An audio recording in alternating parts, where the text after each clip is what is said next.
കൃഷ്ണ ഹരേ ഹരേ ഹരേ രാമ രാമ രാമ ഹരേ ഹരേ കൃഷ്ണ മാതാജി പ്രണാമം. ഹരേ കൃഷ്ണ. ഹരേ കൃഷ്ണ മാതാജി പ്രണാമം. മാതാജി ഹരേ കൃഷ്ണ. ഹരേ കൃഷ്ണ മാതാജി പ്രണാമം. ഹരേ കൃഷ്ണ പ്രണാമം മാതാജി. ഹരേ കൃഷ്ണ. ഹരേ കൃഷ്ണ.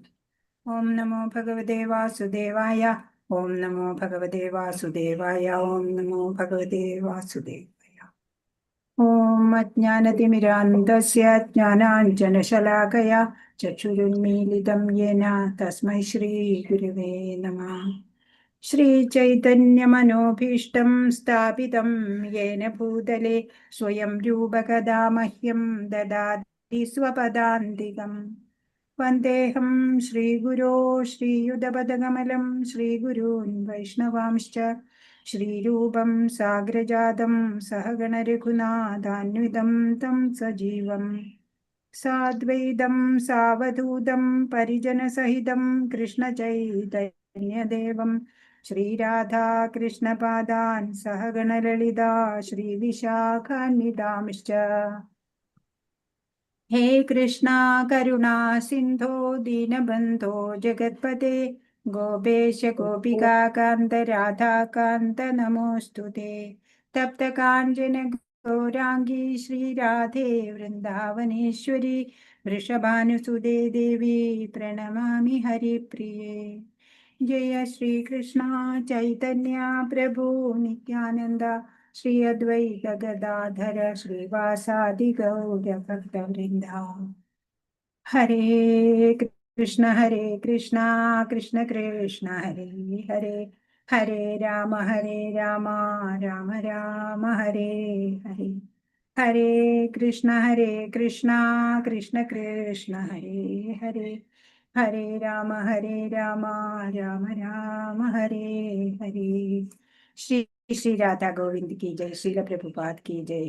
गुरु महाराज की जय. हरे कृष्णा. ഹരേ കൃഷ്ണ. എല്ലാവരും ഓരോ ധന്യമായിട്ടുള്ള മഹനീയമായ അധ്യായങ്ങളിലൂടെയാണ് നമ്മൾ കടന്നു പോണത്. ഇന്നലെ നമ്മൾ കണ്ടു അനന്യഭക്തി കൊണ്ട് അല്ലെ ഭഗവാന്റെ ദർശനം നമുക്ക് ഉണ്ടാവും അല്ലെ. പ്രകൃതിയിലെ എന്തും ഭഗവത് ആരാധനയ്ക്ക് ഉപയോഗിക്കാം. ഈശ്വര ആരാധനയോടെ നമ്മുടെ ഒരു ദിവസം ആരംഭിക്കാം. തുടർന്ന് നമ്മൾ ചെയ്യുന്ന പ്രവൃത്തികളെല്ലാം ആന്തരികമായിട്ട് ഭഗവാനായിക്കൊണ്ട് ഈശ്വരനിൽ അർപ്പിച്ച് ചെയ്യാം അല്ലെ. ഇസ്കോൺ ഡിവോട്ടീസ് ഒക്കെ അങ്ങനെയാണ്. അവര് എന്താ പറയാ ബ്രഹ്മമുഹൂർത്തത്തിൽ എഴുന്നേൽക്കുന്നത് മുതൽ എപ്പോഴും ഭഗവത് സ്മരണയോടെയാണ് ഒരു ദിവസം എഴുന്നേൽക്കുന്നത്. നമുക്കറിയാം ഭക്തിയുടെ പടവുകൾ നമുക്കറിയാം അല്ലെ. ശ്രദ്ധ, സത്സംഗം, എന്താണ് പിന്നെ ഭജനക്രിയ, അനർത്ഥ നിവൃത്തി എല്ലാവർക്കും അറിയാമല്ലോ. പ്രേമ ഭക്തി വരെ എത്തണം നമ്മളല്ലേ. പോകാൻ ഒരുപാട് വഴി നമുക്കുണ്ട് അല്ലെ. ഇപ്പൊ നമ്മൾ ജസ്റ്റ് ഒന്ന് തുടക്കം വന്നിട്ടേ ഉള്ളൂ. തുടക്കത്തിൽ ആരംഭത്തിൽ എത്തിയിട്ടേ ഉള്ളൂ. പാതെങ്ങനെ നീണ്ടു കിടക്കുകയാണ് നമുക്ക് പോകാനുള്ള. അനന്യഭക്തി കൊണ്ട് ഭഗവാനെ പ്രാപിക്കാനാവും എന്ന് കഴിഞ്ഞ അധ്യായത്തില് ഭഗവാൻ പറഞ്ഞു തന്നു. അതിന്റെ തുടർച്ചയായിട്ട് ഈ അധ്യായത്തിൽ പറയും എന്താണ് ഭക്തി, ആരാണ് ഭക്തൻ, ഭക്തി തന്നെ എത്ര തരം ഉണ്ട് എന്നൊക്കെ ഈ അധ്യായത്തിലൂടെ ഭഗവാൻ പ്രതിപാദിക്കുന്നുണ്ട്. ഇപ്പൊ ഭക്തി എന്ന് ചുരുക്കി പറഞ്ഞാൽ എന്താ പറയാ,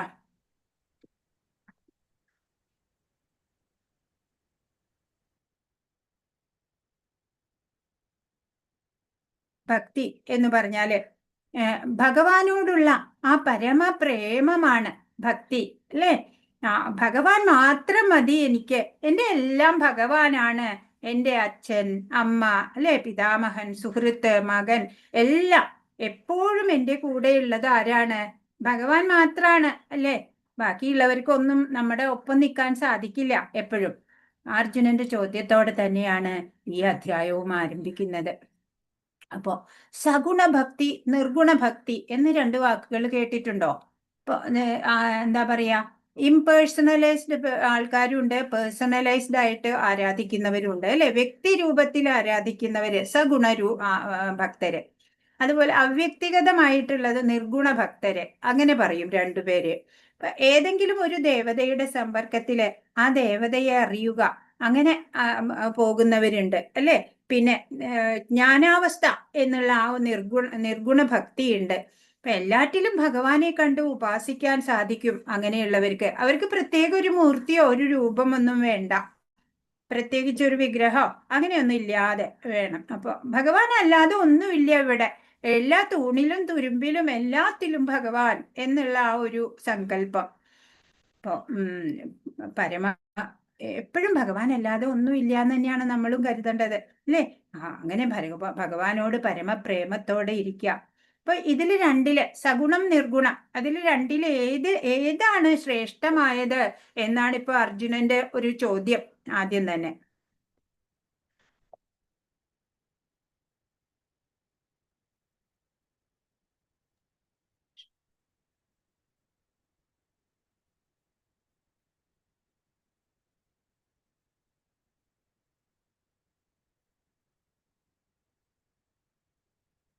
ഹരേ കൃഷ്ണ. അപ്പോ നമ്മള് ഭക്തിയോഗം എന്നുള്ള ശ്രേഷ്ഠതമമായ 12ാം അധ്യായത്തിലേക്ക് വരികയാണ്. ശ്രീ ശ്രീ രാധാ ഗോവിന്ദ് കി ജയ്, ശ്രീല പ്രഭുപാദ് കി ജയ്. ഓം നമോ ഭഗവതേ വാസുദേവായ. ശ്ലോകം 1. അർജുന ഉവാച ഏവം സതതയുക്തായേ ഭക്താസ്ത്വാം പര്യുപാസത്തെ യേ ചാപ്യക്ഷരമവ്യക്തം തേഷാം കേ യോഗവിത്തമാ.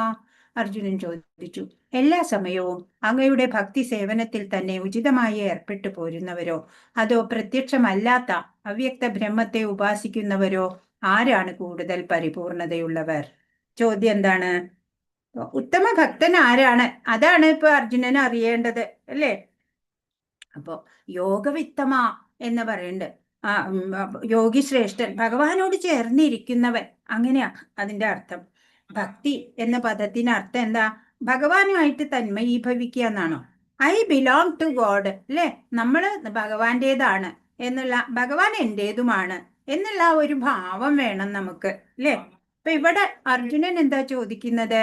എല്ലായ്പ്പോഴും അങ്ങയെ സേവിച്ചുകൊണ്ടിരിക്കണ ആ ഒരു ആരാധന, വിഗ്രഹാരാധനയോ അങ്ങനെയൊക്കെ നടത്തുന്ന ഒരാളാണോ അതോ പ്രത്യക്ഷമല്ലാത്ത ആ ജ്യോതിസ് ഉണ്ടല്ലോ, ആ ബ്രഹ്മ ജ്യോതിസ്, ആ അവ്യക്ത ബ്രഹ്മത്തിനെ ഉപാസിക്കുന്നവരാണോ ആരാണ് കൂടുതൽ പരിപൂർണതയിലുള്ളവര് എന്നാണ് അർജുനൻ ഇപ്പോ അറിയേണ്ടത്. പരമസത്യത്തെ സാക്ഷാത്കരിക്കാൻ ഉതകുന്ന വിവിധ പ്രക്രിയകളിൽ ഏറ്റവും ഉത്തമം ഭക്തിയോഗമാണ്. അതെപ്പോഴും നമ്മൾ പറഞ്ഞു, അല്ലേ? ഇപ്പൊ നമ്മൾ ഭക്തിയോഗം എന്നുള്ള വിഭാഗത്തിന്റെ 6ാമത്തെ അധ്യായവും നമ്മളുടെ ഇതാ കഴിയാൻ പോവാണ്. അപ്പൊ നമുക്കറിയാം ഭക്തിയോഗം ഏറ്റവും ഉത്തമമായ യോഗം അത് തന്നെയാണ്. പല യോഗങ്ങളും ഭഗവാൻ നമുക്ക് പരിചയപ്പെടുത്തി തന്നിട്ടുണ്ട്. ഏതൊക്കെ? കർമ്മയോഗം, ജ്ഞാനയോഗം, അഷ്ടാംഗ യോഗം, അല്ലെ? ഭക്തിയോഗമാണ് ശ്രേഷ്ഠമെന്ന് ഭഗവാൻ എപ്പോഴും പറഞ്ഞു തന്നിട്ടുണ്ട്. ഇപ്പൊ കൃഷ്ണന്റെ വ്യക്തിഗത രൂപത്തിൽ ആസക്തനാവുക, അതാണ് ഏറ്റവും ഉത്തമം. നമ്മളെ പോലുള്ളവർക്ക് അതാണ് മനസ്സിന്റെ ഏകാഗ്രതയ്ക്ക്, അനന്യഭക്തിക്ക് ഒക്കെ ഉത്തമമായിട്ടുള്ളത്. ഭഗവാനെ വ്യക്തി രൂപത്തിൽ ആരാധിക്കാത്തത് തന്നെയാണ്. അത്യുത്കൃഷ്ടമായ ആത്മീയ സാക്ഷാത്കാരം കൃഷ്ണന്റെ വ്യക്തിഗത രൂപത്തോടുള്ള ഭക്തിയാണ്. അപ്പൊ ഉത്കൃഷ്ടമായ ഒരു വഴി ഏതാ? മാർഗം ഭഗവാൻ പറഞ്ഞു തരികയാണ്. ആത്മസാക്ഷാത്കാരത്തിന് പറ്റിയത് വ്യക്തിഗത രൂപത്തില് ഭക്തിയോടെ കർമ്മങ്ങൾ ചെയ്യണത് തന്നെയാണ്, ആരാധന ചെയ്യുന്നത് തന്നെയാണ് എന്ന് ഭഗവാൻ പറഞ്ഞു തരികയാണ്. ശ്രീ ഭഗവാൻ ഉവാച. ശ്ലോകം 2. മയ്യാവേശ്യ മനോ യേ മാം നിത്യയുക്ത ഉപാസത്തെ ശ്രദ്ധയാ പരയോപേതാസ്തേ മേ യുക്തതമോ മതാ. പരമദിവ്യോത്തമ പുരുഷൻ പറഞ്ഞു, എന്റെ വ്യക്തി രൂപത്തിൽ തന്നെ മനസ്സുറപ്പിച്ച് അതീന്ദ്രിയമായ ദൃഢവിശ്വാസത്തോടെ എല്ലായ്പ്പോഴും എന്നെ ആരാധിക്കുന്നതിൽ മുഴുകിയിരിക്കുന്നവരാണ് ഏറ്റവും പരിപൂർണതയുള്ളവരെന്ന് ഞാൻ കരുതുന്നു. അപ്പോ എന്താ പറയണേ? കൃഷ്ണന്റെ വ്യക്തി രൂപത്തിൽ മനസ്സിനെ ഏകാഗ്രീകരിച്ച് ഭക്തി ശ്രദ്ധകളോടെ ആരാധിക്കുന്നവരാണ് യോഗത്തിൽ പൂർണ്ണത കൈവരിക്കുന്നത്. അപ്പൊ ഭക്തി യോഗത്തില് പെട്ടെന്ന് പൂർണ്ണത കൈവരിക്കാൻ എന്ത് വേണം?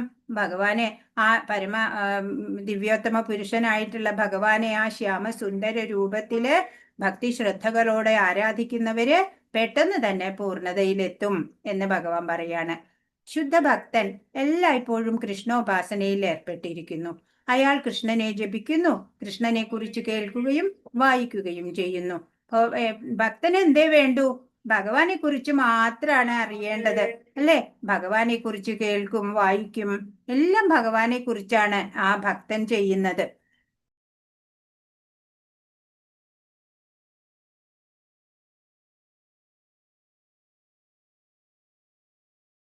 കൃഷ്ണ. അപ്പോ ഭക്തി അത് പെട്ടെന്ന് സഫലത ലഭിക്കാനുള്ള ഒരു ഉപായം തന്നെയാണ്. അപ്പൊ ഭക്തി സരളമായതാണ്, ഒരു യോഗ്യതയും വേണ്ട, നാമജപം ചെയ്യാ, അത്ര മാത്രമേ വേണ്ടതുള്ളൂ അല്ലേ. അപ്പോ എന്താണ് ഭഗവാനിലെ ഉത്തമ വിശ്വാസം ഉണ്ടാവുക അല്ലേ. അപ്പോ ഞാനാണ് അവർക്ക് എല്ലാം നമ്മൾ കരുതും അല്ലേ, കുടുംബത്തിലൊക്കെ. അതുപോലെ അത്യധികമായിട്ടുള്ള ശ്രദ്ധ വേണം, ഭഗവാനെ അറിഞ്ഞനുഭവിക്കുന്നവരാവണം. അങ്ങനെയുള്ളവരാ ഭക്ത ഉത്തമന്മാരെ എന്ന് പറയണത്. നിരന്തര സ്മരണയോടെ വർത്തിക്കുക. അങ്ങനെയുള്ളവരെ ഭഗവാന് വളരെ ഇഷ്ടമാണ്. അവരും ശ്രേഷ്ഠരായ യോഗികളെ പോലെ തന്നെയാണ്. ജ്ഞാനയോഗികൾ മാത്രമല്ല, ഈ ഭക്തി യോഗത്തിലൂടെ വരുന്നവരെയും ഭഗവാൻ കണക്കാക്കുന്നത് ഉത്തമ യോഗികളായിട്ട് തന്നെയാണ്. ഭഗവാൻ കൂടെയുണ്ട് എന്നവർക്ക് ഉറപ്പുമുണ്ടാവും. അപ്പൊ ഈ രണ്ടാമത്തെ ശ്ലോകം സഗുണഭക്തരെയാണ് പറയണത് അല്ലെ. ഭഗവാനെ വ്യക്തിഗത രൂപത്തില് ആരാധന ചെയ്ത് പരിപൂർണതയിൽ എത്താം. ഭക്തിയോഗം അത് എളുപ്പമാർഗമാണ് എന്ന് വീണ്ടും ഭഗവാൻ പറഞ്ഞു തരാണ്. ഹരേ കൃഷ്ണ.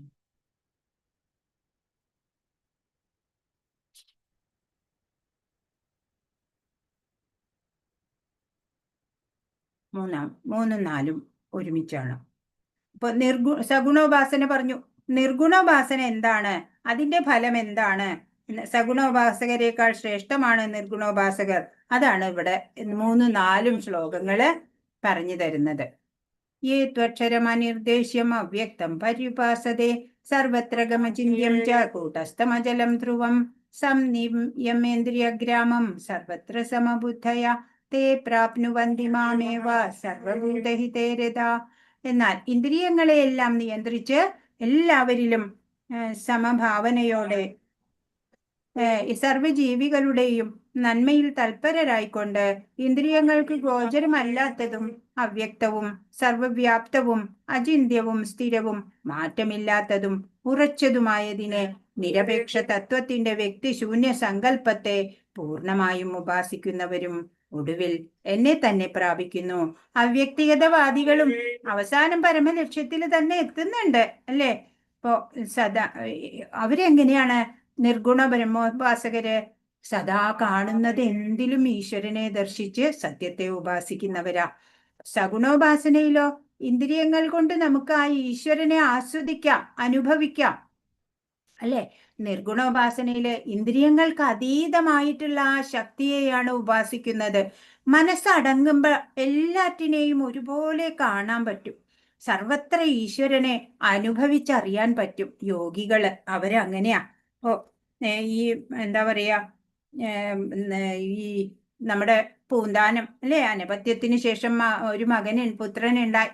ആ പുത്രനും മരിക്കുന്നുണ്ട് അല്ലെ. അപ്പോള് വളരെ ദുഃഖിതനായി. പക്ഷെ ഭഗവാനില് ശരണാഗതി ചെയ്തു.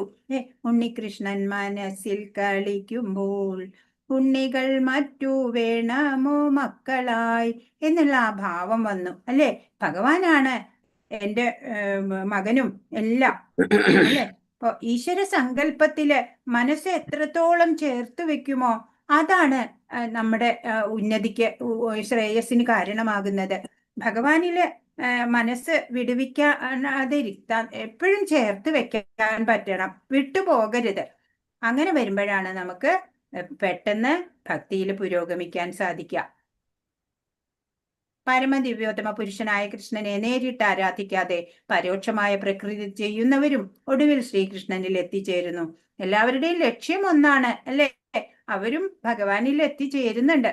പൂർണ്ണമായ സാക്ഷാത്കാരം കൃഷ്ണനെ സമീപിക്കുന്നത് കൊണ്ടേ നേടാൻ കഴിയൂ. പക്ഷെ ഈ ജ്ഞാനയോഗികൾ ഉണ്ടല്ലോ, ഒരു തലത്തിലെത്തിയാൽ അവർ ആ ബ്രഹ്മജ്യോതിസിൽ ലയിക്കും. അവിടെ അവർക്ക് ഫുൾ സ്റ്റോപ്പായി. പക്ഷെ ഭക്തൻ എങ്ങനെയാ? ഭക്തൻ വീണ്ടും സഞ്ചരിക്കാനുണ്ട്.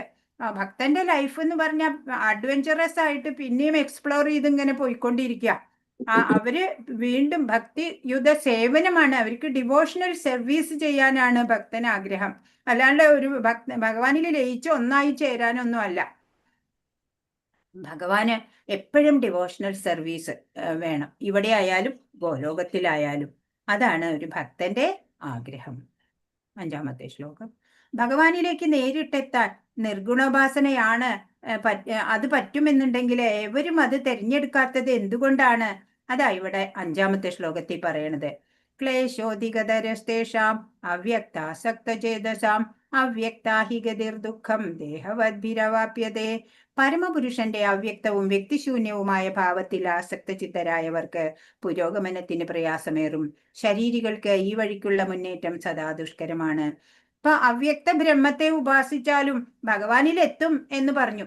എന്നാ പിന്നെ എല്ലാവർക്കും അങ്ങനെ ചെയ്തുകൂടെ എന്നാണെങ്കിൽ അത് വളരെ ടഫായിട്ടുള്ള വഴിയാ. അത് കാരണ പറയണേ യോഗികൾക്കേ പറ്റൂ, സാധാരണക്കാർക്ക് അത് പറ്റില്ല എന്ന്. നമ്മളെ പോലുള്ളവർക്ക് എന്ത് വേണം? ഒരു ഇന്ദ്രിയത്തിന് ആസ്വദിക്കാൻ പറ്റണം, ഒരു രൂപം വേണം അല്ലേ, ഒരു വിഗ്രഹം വേണം, ഒരു മൂർത്തി വേണം അല്ലെ. അത് നമ്മൾക്ക് ഏകാഗ്രത തരും.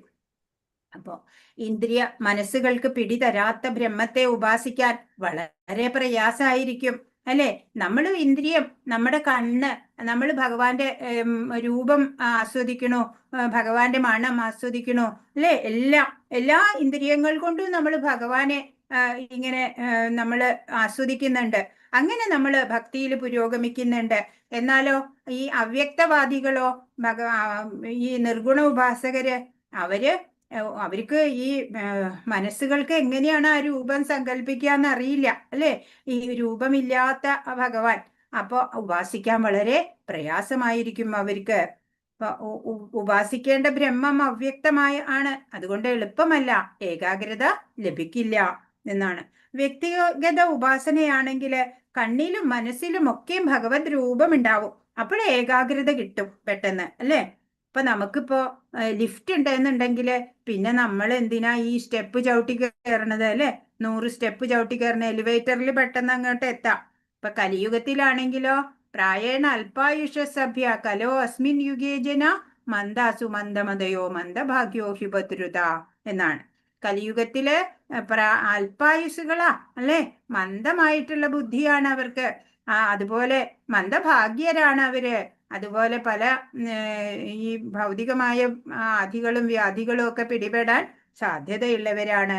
അതുകൊണ്ട് അവർക്ക് കുറച്ചു സമയം കൊണ്ട് ഭഗവാനെ പ്രാപിക്കാനുള്ള വഴിയാണ് നല്ലത്. സഗുണോപാസന ഈ ജ്ഞാനേന്ദ്രിയങ്ങളാലും കർമ്മേന്ദ്രിയങ്ങളാലും ഭഗവാനെ അനുഭവിക്കാൻ നമ്മളെ പ്രാപ്തരാക്കും. നിർഗുണോപാസകരാണെങ്കിലോ അന്തര്യാമിയായിട്ടുള്ള ഭഗവാനെ ഇന്ദ്രിയ സംയമത്തിലൂടെയാണ് അവർ അനുഭവിക്കുന്നത് അല്ലെ. ഒരു രൂപമില്ല, അങ്ങനെ അന്തരംഗത്തില് പരമാത്മാവ് ഉണ്ട്. ആ പരമാത്മാവിനെ എല്ലാ ഇന്ദ്രിയങ്ങളെയും സംയമിപ്പിച്ചുകൊണ്ട് സമാധിസ്ഥനാവുന്ന വേളയിൽ അവര് ഭഗവാനെ അനുഭവിക്കും. നേരിട്ട് അവര് ഭഗവാനിലേക്ക് പ്രവേശിക്കും. അങ്ങനെയാണ് നിർഗുണ ഉപാസകര് ചെയ്യുന്നത്. ഇപ്പൊ നമ്മൾ എന്തേ വേണ്ടു? നാമജപത്തിലൂടെ നമ്മൾ അല്ലെ എല്ലാ കൽമഷങ്ങളും നീങ്ങണം, പാപങ്ങളൊക്കെ തീരും അല്ലെ. കാർമിക് അക്കൗണ്ട് 0 ബാലൻസ് ആവട്ടെ, പിന്നെ ജനന മരണം നമുക്ക് ഉണ്ടാവില്ല. ഇപ്പൊ ഭഗവാനെ മനസ്സിലാക്കാൻ താല്പര്യമില്ലാത്തവരാണ് അല്ലെ ഈ ഭൗതിക ആസക്തിയിൽ കുടുങ്ങിക്കിടക്കുന്നത്. ഇപ്പൊ നമ്മള് ഭഗവത്ഗീത ക്ലാസ്സസ് ഒക്കെ കൊടുക്കുന്നുണ്ട് അല്ലെ. എന്നാലും വരുന്നവര് എത്രയോ തുച്ഛം പേരാണ് വരുന്നത്. ബാക്കിയുള്ളവർക്കൊന്നും ഇതില് താല്പര്യമില്ല അല്ലെ. അപ്പോ ഇപ്പൊ ഈ ഗൃഹസ്ഥന്മാര് നമ്മളെപ്പോലുള്ളവര് പ്രവൃത്തി മാർഗത്തിലാണ്. അതുകൊണ്ട് അവർക്ക് സഗുണോപാസനയാണ് സാധ്യം.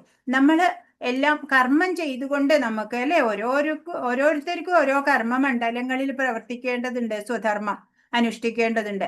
അങ്ങനെ അതൊക്കെ ഭഗവാനായിക്കൊണ്ട് സമർപ്പിച്ച് ഭഗവാനിൽ മനസ്സൂന്നിക്കൊണ്ട് ചെയ്ത് അങ്ങനെ നമ്മള് പ്രവൃത്തി മാർഗത്തിൽ നമ്മള് മുന്നേറാം. നിർഗുണോപാസന എന്ന് പറയുന്നത് നിവൃത്തി മാർഗത്തിൽ ചരിക്കുന്നവര്, അതായത് അവർക്കാണ് സാധിക്കുള്ളൂ. ഈ സന്യാസിമാര് അങ്ങനെയുള്ളവരൊക്കെ അവരൊക്കെ ഗുണാതീതരാണ്, അവരെല്ലാം ഉപേക്ഷിച്ചവരാണ്. അതുകൊണ്ട് സഗുണോപാസന ഒട്ടും മോശമല്ല എന്ന് 6-7 ശ്ലോകങ്ങൾ പറയാണ്.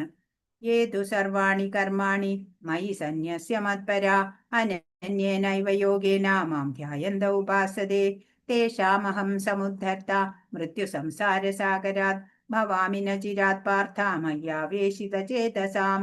ഹേ പാർത്ഥ, എന്നാൽ എന്നെ എല്ലായ്പ്പോഴും ധ്യാനിച്ചുകൊണ്ട് സർവ കർമ്മങ്ങളെയും എനിക്കായി അർപ്പിച്ച് എന്നിൽ മനസ്സ് അചഞ്ചലമായി ഊന്നിക്കൊണ്ട് ഭക്തിയുത സേവനത്തിൽ ഏർപ്പെട്ടു പോരുന്നവരെ ഞാൻ വേഗത്തിൽ ജനന മരണങ്ങളുടെ ഈ സമുദ്രത്തിൽ നിന്ന് കരകയറ്റും. അപ്പോ സാധാരണക്കാർക്ക് ഭഗവാനെ കാണാൻ എളുപ്പമല്ല പറഞ്ഞു അല്ലെ. വൃന്ദാവനവാസികള് ഭഗവാന്റെ ഒരു മൂർത്തി അവർക്ക് കയ്യിൽ കിട്ടിയാല് അവരെന്താ പറയാ, തൂ പ്രതിമ നഹി സാക്ഷാത് വ്രജേന്ദ്ര നന്ദൻ ഹേ എന്നാ പറയാ.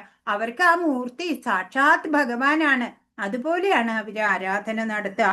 അങ്ങനെ വേണം നമ്മളും ആ മനസ്സുകൊണ്ട് ഭഗവാനെ എപ്പോഴും കാണാൻ നമുക്ക് സാധിക്കണം. അപ്പൊ പെട്ടെന്ന് നമുക്ക് ഭക്തിയിൽ പുരോഗമിക്കാൻ സാധിക്കും. ഇപ്പൊ കർമ്മവാസനകളെയൊക്കെ എരിയിച്ചു കളയാനാണ് അല്ലെ ഈ മനുഷ്യ ജന്മമുള്ളത്.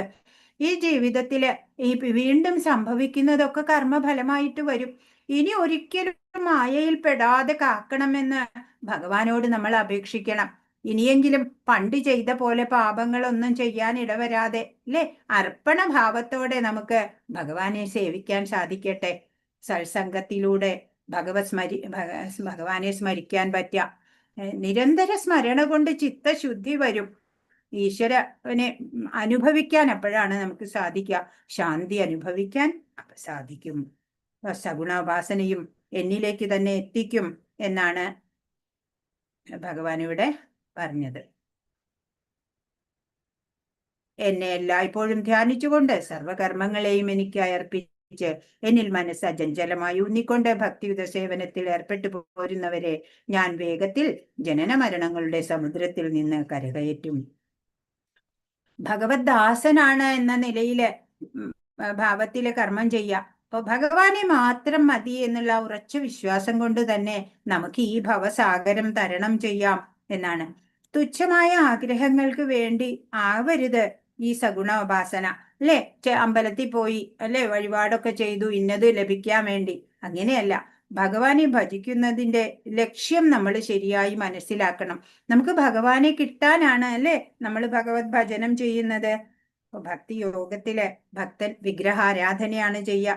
മനസ്സ് സരളമായി ഭക്തി മാർഗത്തിൽ മുന്നേറാൻ അതുകൊണ്ട് സാധിക്കും, വിഗ്രഹം ഉപാസന കൊണ്ട്. ഭക്തി യോഗം പാലിക്കുന്നവർക്കോ ഭഗവാന്റെ സംരക്ഷണം എപ്പോഴും ഉണ്ടാവും. ദ്രൗപദി വസ്ത്രാക്ഷേപ സമയത്ത് നമുക്ക് അറിയാല്ലേ, കയ്യുയർത്തിയിട്ട് ഗോവിന്ദ മാധവ എന്ന് വിളിച്ചപ്പോഴ് ഭഗവാൻ ഉണ്ടായി അവിടെ. അതുപോലെ നമ്മളുടെ ഏത് സന്നിഗ്ധ ഘട്ടത്തിലും ഒരു ഭക്തനെ ഭഗവാൻ കാക്കും. ഭക്തിയുത സേവനം കൊണ്ട് മാത്രമേ ഭഗവാന്റെ മൂല്യം അറിയാൻ സാധിക്കൂ. കൃഷ്ണനെ പ്രാപിക്കേണ്ടവൻ കൃഷ്ണനിൽ തന്നെ മനസ്സുറപ്പിക്കുകയും കൃഷ്ണന് വേണ്ടി മാത്രം പ്രവർത്തിക്കുകയും വേണം. ഹരേ കൃഷ്ണ മഹാമന്ത്ര ജപം ഭക്തരെ ഭഗവാനിലേക്ക് ആകർഷിക്കുന്നു. ഭഗവാനുമായിട്ട് അസോസിയേറ്റ് ചെയ്യാനുള്ള ഏറ്റവും പ്രാഥമിക തലമാണ് അല്ലേ നാമജപം. അത് തീർച്ചയായിട്ടും നമ്മൾ മുടക്കാതെ ചെയ്യാം. കൃഷ്ണലീലാസ്തവത്തില് പറയുന്നുണ്ട്, മദേകബന്ധോ മത്സംഗിൻ മദ്ഗുരോ മന്മഹാധന മന്നിസ്താരക മദ്ഭാഗ്യ മദാനന്ദ നമോസ്തുതേ. എന്റെ ഏക ബന്ധു ഭഗവാൻ മാത്രാണ്, എന്റെ ഗുരു ഭഗവാനാണ്, എന്റെ ധനം ഭഗവാനാണ് അല്ലേ, എന്റെ ഭാഗ്യം, എന്റെ ആനന്ദം എല്ലാം ഭഗവാനാണ്. ആ ഭഗവാനായിക്കൊണ്ട് നമസ്കാരം അല്ലേ. കൃഷ്ണം ഭജാമി കൃഷ്ണം നമാമി, അതാണ് നമ്മുടെ മുദ്രാവാക്യമാവേണ്ടത്. ഹരേ കൃഷ്ണ. അനന്യ ഭക്തനാവാൻ എങ്ങനെ സാധിക്കും? അതാണ് 8ാമത്തെ ശ്ലോകം പറഞ്ഞു തരുന്നത്. മയ്യേവ മനാഥൽ സ്വ മയി ബുദ്ധിം നിവേശയ നിവശിഷ്യസി മയ്യേവ അദൗർധ്വം ന സംശയ. പരമദിവ്യോത്തമ പുരുഷനായ എന്നിൽ മനസ്സുറപ്പിക്കുക, ബുദ്ധിയെ വ്യാപരിപ്പിക്കുക. അപ്രകാരം നീ എല്ലായ്പ്പോഴും എന്നിൽ തന്നെ വാഴും, സംശയമില്ല. അനന്യഭക്തനാവാൻ എങ്ങനെയാ സാധിക്കുക? പരമദിവ്യോത്തമ പുരുഷനായ ഭഗവാനിൽ എപ്പോഴും മനസ്സുറപ്പിക്കുക, ബുദ്ധിയെ ഭഗവാനിൽ വ്യാപരിപ്പിക്കുക. അങ്ങനെ എല്ലായ്പ്പോഴും ഭഗവാനിൽ തന്നെ വാഴാൻ പറ്റും. അപ്പൊ പിന്നെ നമുക്ക് മുക്തി ഉണ്ട് അല്ലെ. ഈ ഭൗതികതയിലൊന്നും നമ്മൾക്ക് പിന്നെ ആസക്തി ഉണ്ടാവില്ല. അപ്പൊ ഭക്തി യോഗത്തെ വിശദീകരിക്കുകയാണ് ഇവിടെ. അനേക മാർഗങ്ങൾ ഭഗവാൻ കാണിച്ചു തരുന്നുണ്ട്. വ്യക്തികൾ വിവിധ പരിതസ്ഥിതിയിലും അവസ്ഥയിലും ഉള്ളവരായതുകൊണ്ടാണ് അല്ലെ പല മാർഗങ്ങൾ ഭഗവാൻ പറഞ്ഞു തരുന്നത്. ഏതാണ് തനിക്ക് യോജിച്ചത് അത് തിരഞ്ഞെടുക്കാൻ പറ്റും. ഒരിക്കലും ഭഗവാനിൽ ആനന്ദിക്കാൻ സാധിച്ചാലുണ്ടല്ലോ, പിന്നെ ഭഗവാൻ ആ ഭക്തനെയും കൈവെടിയില്ല, പടിപടിയായി ഉയരാൻ സഹായിക്കും. അങ്ങനെ ഭഗവാൻ ഉറപ്പ് പറയാണ് ഇവിടെ, സംശയമില്ല. എല്ലായ്പ്പോഴും മനസ്സും ബുദ്ധിയും ഭഗവാനിൽ അർപ്പിക്കണം. അങ്ങനെ ജീവിതത്തെക്കുറിച്ചുള്ള ശരിയായ നിരീക്ഷണം ഉണ്ടാവണം നമുക്ക്. എന്താണ് ഈ അമൂല്യമായ മനുഷ്യജന്മത്തിന്റെ ലക്ഷ്യം എന്നറിയണം, അല്ലെ? ഈശ്വരനാണ് ലക്ഷ്യം എന്നാണ് ഉണ്ടാവേണ്ടത്. ഗോപകുട്ടികള് ഭഗവാന്റെ കൂടെ ചുറ്റും ഇരുന്നിട്ട് ഭഗവത് ലീലകൾ ആസ്വദിക്കുന്നുണ്ട്, അല്ലെ? പുണ്യാത്മാക്കള് എത്രയോ ജന്മപരിപാകം കൊണ്ടാണ് അവർക്ക് ഭഗവാൻ ഇവിടെ മനുഷ്യനായി അവതരിച്ച വേളയിൽ അവർക്കും ഒപ്പം ജനിക്കാനും, അല്ലെ, ഭഗവാന്റെ കൂടെ വസിക്കാനും ഒക്കെ ഭാഗ്യം ഉണ്ടായത്. സാധാരണ ഭൗതികർക്ക് എന്താ ഉണ്ടാവുക? മനസ്സും ബുദ്ധിയും ഒന്നും ഭഗവാനിൽ ഉറപ്പിക്കുക എന്ന് പറഞ്ഞാൽ അത് എളുപ്പമല്ല, അല്ലെ? മായയുടെ പിടിയിൽ നിന്ന് മോചിക്കാൻ വളരെ വിഷമാണ്, എളുപ്പമല്ല, അല്ലെ? അതുകൊണ്ടാ ഭഗവാനെ എപ്പോഴും ഓർക്കാൻ സാധിക്കാത്തത്. അതാ ഇവിടെ 9ാമത്തെ ശ്ലോകം പറയുന്നത്. അഥ ചിത്തം സമാധാതും ന ശക്നോഷി മയി സ്ഥിരം അഭ്യാസയോഗേന തതോ മാമിച്ഛാപ്തും ധനഞ്ജയ. പ്രിയപ്പെട്ട അർജുന, ധനത്തെ ജയിച്ചവനെ, എന്നിൽ മനസ്സുറപ്പിച്ചു നിർത്താൻ നിനക്ക് കഴിയുന്നില്ലെങ്കിൽ ഭക്തിയോഗത്തിന്റെ നിബന്ധനകൾ അനുഷ്ഠിച്ചുകൊണ്ട് എന്നെ പ്രാപിക്കാനുള്ള ആഗ്രഹം വളർത്തുക. അപ്പോ ഭഗവാൻ ആദ്യം ബുദ്ധിയോഗം പറഞ്ഞു, അല്ലെ? ഇപ്പൊ ഇവിടെ എന്താ പറയണത്? ഭഗവാൻ ഒരു വഴി, ഭഗവാനിൽ മനസ്സ് ഉറപ്പിച്ചു നിർത്താനുള്ള വഴി പറഞ്ഞു തരികയാണ്. ഇപ്പോൾ റെഗുലർ ആയിട്ട് ഡിവോഷണൽ സർവീസ് ചെയ്തുകൊണ്ടിരിക്കുക, 4 യമനിയമങ്ങൾ പാലിക്കുക, 16 മാല ജപിക്കുക, അല്ലെ? ഗുരുവിന്റെ നിർദ്ദേശാനുസരണം എല്ലാം ചെയ്യുക. അങ്ങനെ അപ്പോ ബുദ്ധി എന്നിൽ പ്രവേശിപ്പിക്കൂ എന്ന് ഭഗവാൻ പറഞ്ഞു, അല്ലെ? അത് പ്രിയപ്പെട്ട അർജുന പറയാണ്, എന്നിൽ മനസ്സ് ഉറപ്പിച്ചു നിർത്താൻ നിനക്ക് സാധിക്കാണ്ട് വരികയാണെന്നുണ്ടെങ്കിൽ നീ ഭക്തിയോഗം ചെയ്തോളൂ. ഭക്തിയോഗത്തിന്റെ നിബന്ധനകൾ അനുഷ്ഠിച്ചുകൊണ്ട് എന്നെ പ്രാപിക്കാനുള്ള ആഗ്രഹം വളർത്തൂ. അപ്പൊ ആദ്യം പറഞ്ഞു മനസ്സും ബുദ്ധിയും എപ്പോഴും എന്നിൽ ഉറപ്പിക്കുക, സദാ. ബുദ്ധിയോഗം പറഞ്ഞു. ഇപ്പൊ ഇവിടെ പറയണു ഭക്തിയോഗം പറയണു. 2ാമത്തെ മാർഗമായിട്ട് ഭഗവാൻ ഭക്തിയോഗത്തിനെ പറഞ്ഞു തരുന്നു. ഭക്തിയോഗം എന്നാൽ ഇന്ദ്രിയങ്ങളുടെ ശുദ്ധീകരണം. ഹരേ കൃഷ്ണ. ക്ലാസ്സിലിരിക്കാൻ താല്പര്യമില്ലാത്തവർക്ക് പിന്നെ ഇറങ്ങാൻ പറ്റുമല്ലോ. ഹരേ കൃഷ്ണ. ഭക്തിയോഗത്തിന് വിധിപൂർവകമായ ചില നിയമങ്ങളുണ്ട്. ഒരു ഗുരുവിന്റെ ഉപദേശം അനുസരിച്ച് ദിനചര്യകൾ ചിട്ടപ്പെടുത്തണം. പ്രഭാതത്തിൽ ഉണർന്ന് സ്നാനം, ക്ഷേത്രദർശനം, ഹരേ കൃഷ്ണ മഹാമന്ത്രജപം, പൂക്കൾ ശേഖരിക്കുക, നിവേദ്യം തയ്യാറാക്കുക, പ്രസാദം ഭക്ഷിക്കുക, അങ്ങനെയുള്ള കാര്യങ്ങളൊക്കെ നമ്മൾ ചെയ്യാം. ഭക്തിയോഗത്തില് മുന്നേറാൻ ചില നിയമ നിബന്ധനകളൊക്കെ നമ്മൾ പാലിക്കേണ്ടതുണ്ട്. ശുദ്ധഭക്തരിൽ നിന്ന് ഭാഗവതവും ഭഗവത്ഗീതയും ഒക്കെ ശ്രവിക്കണം. ഇപ്രകാരം ഭക്തിയോഗ പരിശീലനം കൊണ്ട് ആരെയും ഭഗവത് പ്രേമ തലത്തിലേക്ക് എത്തിക്കാം.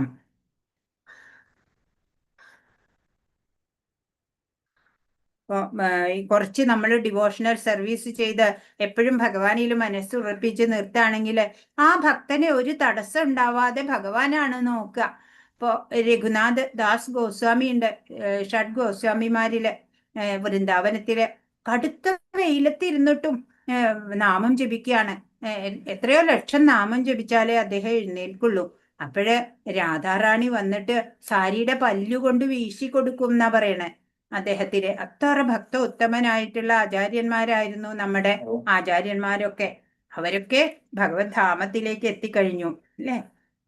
മറ്റൊന്നിലും ചേരാത്ത മനസ്സോടെ ഭഗവാനിൽ ബുദ്ധിയും മനസ്സും സമർപ്പിച്ച് ജീവിക്കുന്നതാണ് ഭക്തി. ഭക്തി വർദ്ധിപ്പിക്കുന്നത് എങ്ങനെയെന്നും ഭഗവാൻ പറഞ്ഞു, അല്ലെ? ഭഗവാനാണ് പരമലക്ഷ്യമാവേണ്ടത്. സദാ ഭഗവത് സ്മരണ ചെയ്യാം. അങ്ങനെ ഭക്തിയോഗം ഇപ്പൊ എന്തൊക്കെ പറഞ്ഞു? 2 മാർഗം പറഞ്ഞു. ബുദ്ധിയോഗം പറഞ്ഞു തന്നു, ഭക്തിയോഗം പറഞ്ഞു തന്നു. ഇനിയിപ്പോ ഭക്തിയോഗം സാധ്യമല്ലാത്തവര് എന്താ ചെയ്യണ്ടേ? അതാ 10ാമത്തെ ശ്ലോകം പറയണത്. അഭ്യാസേപ്യ സമർത്ഥോസി മത്കർമ്മ പരമോ ഭവ മദർത്ഥമഭി കർമാണി കുർവൻ സിദ്ധിമവാപ്സ്യസി. ഭക്തിയോഗത്തിനു വേണ്ടുന്ന നിബന്ധനകൾ അനുഷ്ഠിക്കാൻ നിനക്കു കഴിവില്ലെങ്കിൽ എനിക്ക് വേണ്ടി പ്രവർത്തിക്കാൻ ശ്രമിക്കൂ. എനിക്കായി പ്രവർത്തിക്കുന്നത് കൊണ്ട് തന്നെ നീ പരിപൂർണതയിലെത്തും. ഇപ്പൊ കർമ്മേന്ദ്രിയങ്ങളെ കൊണ്ട് ഭഗവാനെ ആരാധിക്കാം. അങ്ങനെയും നിനക്ക് ഭക്തിയിൽ മുന്നേറാം എന്ന് പല പല മാർഗങ്ങള്. 3ാമത്തെയാണ് ഇപ്പൊ പറയണത്, കർമ്മയോഗം, അല്ലെ? ആദ്യം ഭക്തിയോഗം പറഞ്ഞു, പിന്നെ ആദ്യം ബുദ്ധിയോഗം പറഞ്ഞു, പിന്നെ ഭക്തിയോഗം പറഞ്ഞു, ഇപ്പോഴിതാ കർമ്മയോഗത്തിനെ പറയുന്നു ഭഗവാൻ. അതിലൂടെയും നിനക്ക് പരിപൂർണതയിലെത്താം അർജുന എന്ന് പറയാണ്. ഭഗവത് കർമ്മങ്ങൾ ചെയ്യുന്നത് കൊണ്ട് ഒരാൾക്ക് പരിപൂർണ നിലയിലെത്താം. പിന്നെ അതും സാധ്യമല്ല ഇനി വിചാരിക്കുക. ഇനിയിപ്പോ 3 മാർഗം പറഞ്ഞു. ഏതൊക്കെയാ? ബുദ്ധിയോഗം, ഭക്തിയോഗം, കർമ്മയോഗം.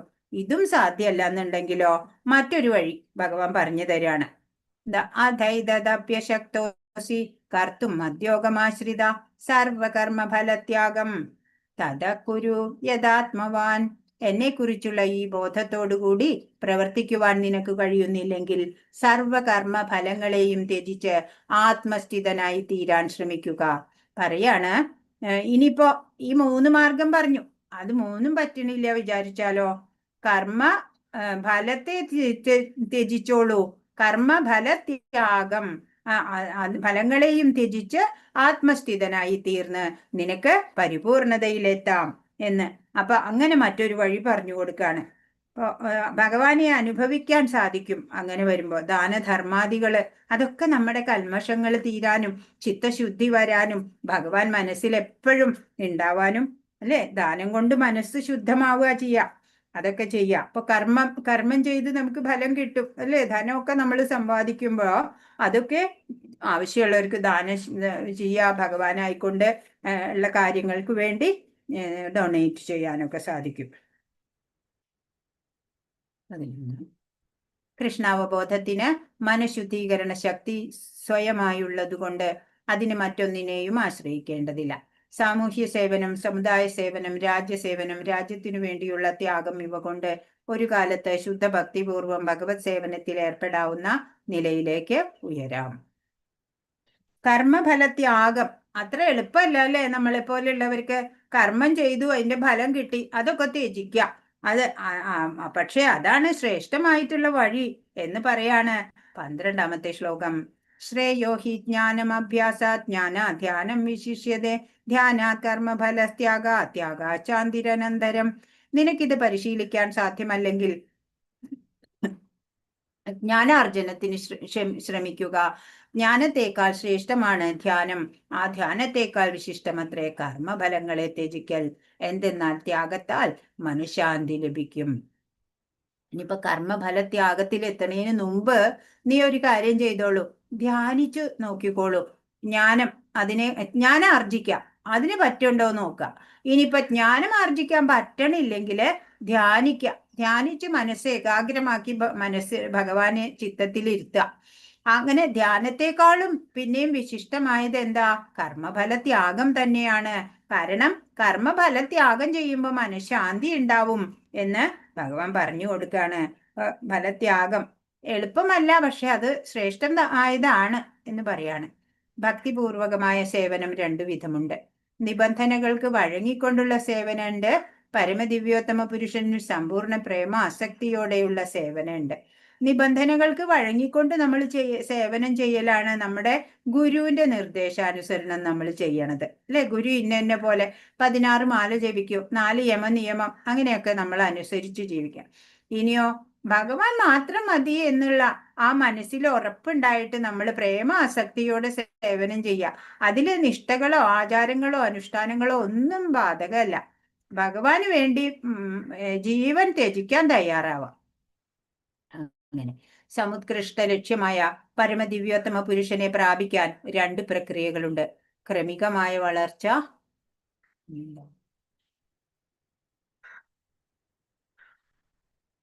അതായത് ഭഗവാനെ പ്രാപിക്കാൻ ക്രമത്തിൽ ഇങ്ങനെ നമ്മൾ പടിപടിയായിട്ട് ഉയർന്നു പോകുക. അതാണ് നമ്മളെ പോലുള്ളവർക്കൊക്കെ പറ്റുക, അല്ലെ? മറ്റവർക്കോ കഠിനമായിട്ടുള്ള തപശ്ചര്യ ചെയ്തിട്ട്, അല്ലെ? ഭഗവാനെ, അല്ലെ, സമാധി, ഭഗവാനെ നേരിട്ട് മുഖാമുഖം കാണുക, അങ്ങനെയും പറ്റും. പക്ഷെ അത് സാധാരണക്കാരായ നമ്മെ പോലുള്ളവർക്ക് സാധ്യമല്ല. ഇനി ഭഗവാൻ പറഞ്ഞു തരികയാണ്. ഇപ്പൊ എല്ലാ മാർഗങ്ങളും ഏതൊക്കെ പറഞ്ഞു തന്നു? ബുദ്ധിയോഗം, ഭക്തിയോഗം, പിന്നെയോ ജ്ഞാനയോഗം പറഞ്ഞു, കർമ്മയോഗം പറഞ്ഞു, പിന്നെ കർമ്മഫലത്യാഗം പറഞ്ഞു, ധ്യാനം പറഞ്ഞു, ജ്ഞാനാർജനം പറഞ്ഞു. പല പല മാർഗങ്ങളിലൂടെ ഭഗവാനെ കിട്ടും. ഇനി പറയണത് ഭഗവാനെ കുറിച്ചുള്ള നിരന്തര സ്മരണയാണ് ഭക്തി എന്ന് പറഞ്ഞു. ഒരു ഭക്തനായി കഴിഞ്ഞ ആൾക്ക് യാതനകള്, വേദനകള്, ദുഃഖം ഒന്നും ഉണ്ടാവില്ല. അപ്പൊ ആരാണ് ശരിയായ ഭക്തൻ എന്നിവിടെ പറയാണ്. ഭഗവാന് പ്രിയങ്കരനായ ഭക്തരെ കുറിച്ചിട്ടാണ് ഇവിടെ പറയാൻ പോകുന്നത്. 13ഉം 14ഉം ഒരുമിച്ചാണ്. അദ്വേഷ്ട സർവഭൂതാനാം മൈത്ര കരുണയേവജ നിർമ്മമോ നിരഹംകാര സമദുഃഖ സുഖശമി സന്തുഷ്ട സതതം യോഗി യഥാത്മാ ദൃഢനിശ്ചയ മയ്യർപ്പിത മനോബുദ്ധിർ യോ മദ്ഭക്ത സമേ പ്രിയ. മാത്സര്യം കൂടാതെ, മത്സരം ഒട്ടും ഇഷ്ടമല്ല അല്ലെ ഭഗവാന്.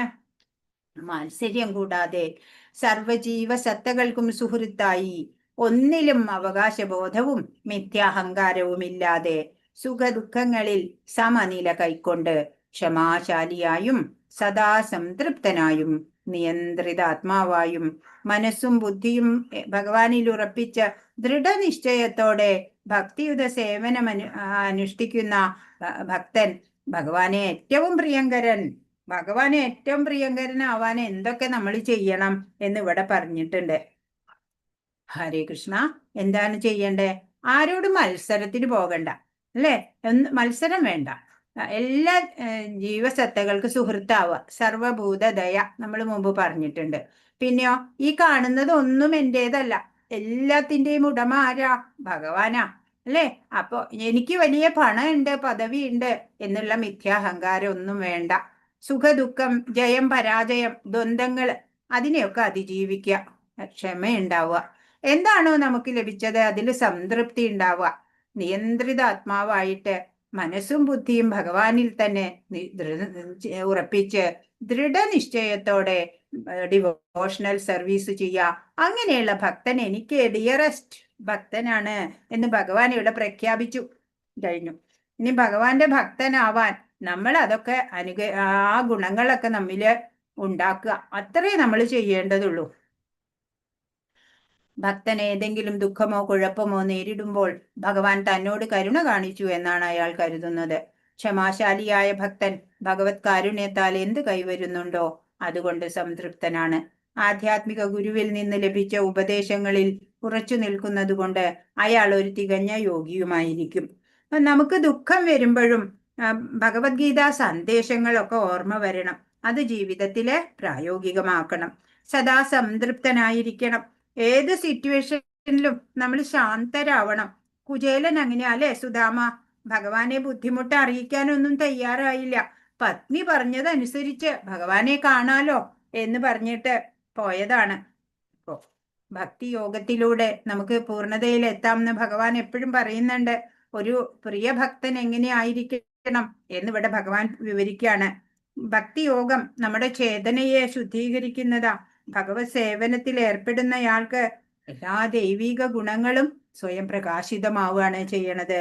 അപ്പൊ യഥാർത്ഥ ഭക്തൻ ഒരു ക്ഷേത്ര തുല്യമാണ്. മനസ്വസ്ഥതയോടെ ജീവിക്കുന്നവൻ ഭക്തൻ. ഭക്തൻ എന്ന് പറഞ്ഞ ഒരു യോഗിയും കൂടെയാണ് ആ ആള്. 15ാമത്തെ ശ്ലോകം.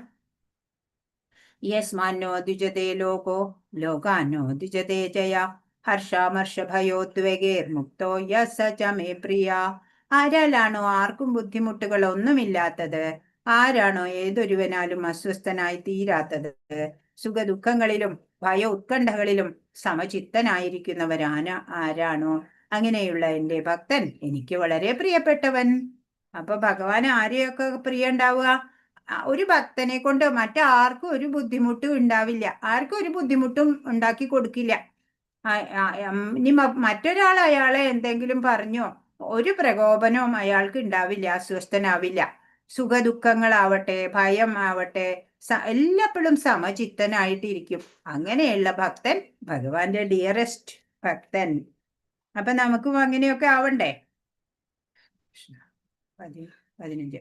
മറ്റുള്ളവരിൽ ഒരു തരത്തിലും ഭയത്തിന് ഇടവരുത്താത്തവനും ആരാലും വ്യാകുലനായി തീരാത്തവനും സന്തോഷം, കോപം, ഭയം എന്നിവയിൽ നിന്ന് മുക്തനായിരിക്കുന്ന ഭക്തൻ കൃഷ്ണന് ഏറ്റവും പ്രിയപ്പെട്ടവൻ. യഥാർത്ഥ ഭക്തന്റെ ലക്ഷണങ്ങൾ പറഞ്ഞുകൊണ്ടിരിക്കുകയാണ് അല്ലെ. 16. അനപേക്ഷ ശുചിർദക്ഷ ഉദാസീനോ ഗതവ്യത സർവാരംഭ പരിത്യാഗി യോ മദ്ഭക്ത സമേ പ്രിയ. സാധാരണ കർമ്മക്രമങ്ങളെ ഒന്നിനെയും ആശ്രയിക്കാത്തവനും വിശുദ്ധനും നിപുണനും ഉത്കണ്ഠാവ്യത എന്നിവയില്ലാത്തവനും ഫലം ഉദ്ദേശിച്ച് പ്രവർത്തിക്കാത്തവനുമായ എൻ്റെ ഭക്തൻ എനിക്ക് ഏറ്റവും പ്രിയപ്പെട്ടവൻ. ആരൊക്കെയാ ഭഗവാന് പ്രിയപ്പെട്ടവര്?